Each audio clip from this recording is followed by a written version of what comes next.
Welcome back to movementprofessional.com. So the next series of videos we're going to do is going to be involving positions of points of contact. So these are positions where body parts are making contact with each other or body parts are making contact with the ground. The benefit here is that we're able to look at optimal mobility.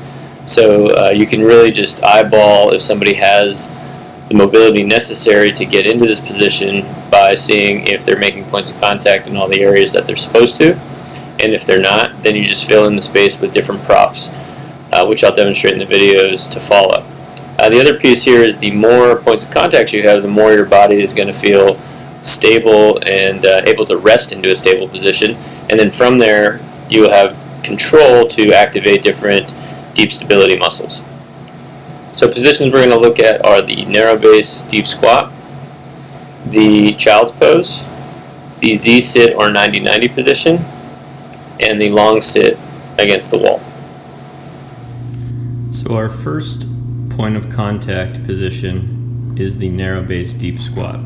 So we start with the feet together, and you're going to put the hands together and also have the thumbs touch the chest or right above the chin, and then you're going to descend down into the deep squat. So I'm showing this initially without any support, and you can see even in slow motion as I struggle to get down there, and when you see from the side my heels come up pretty substantially, which demonstrates a limitation in ankle dorsiflexion. So if we get down there to the best of our ability, we're just looking at as many points of contact as we can make. So belly to the thighs, hamstrings to the calves, and then we're also trying to touch the fingers to the face and elbows to the knees. And now when we're down there, we're not just resting there, we're also trying to maintain an upright spine, so we're pulling the fingers that way into the face. We're actually trying to lift the elbows a little bit so they're just grazing the knees, so it maintains a little bit more upright position.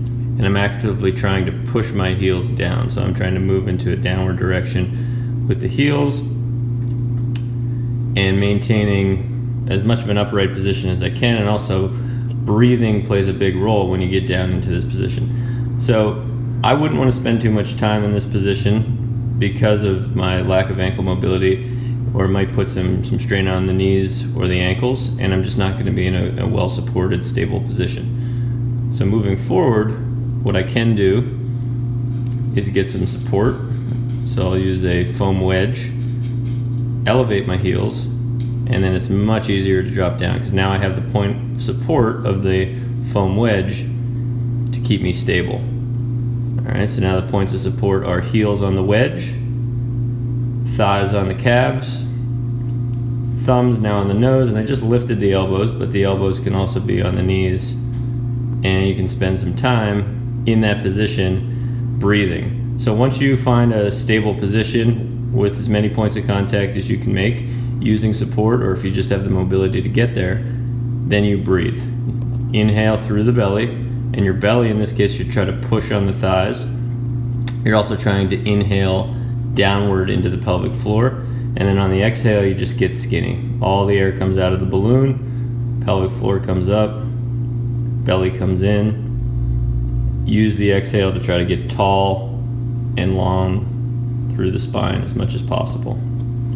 So from the tailbone to the head, trying to make a nice long spine with your breathing. A simple and safe way to modify the deep squat is to hold on to a vertical post and allow yourself to sink down into the squat with support of the post.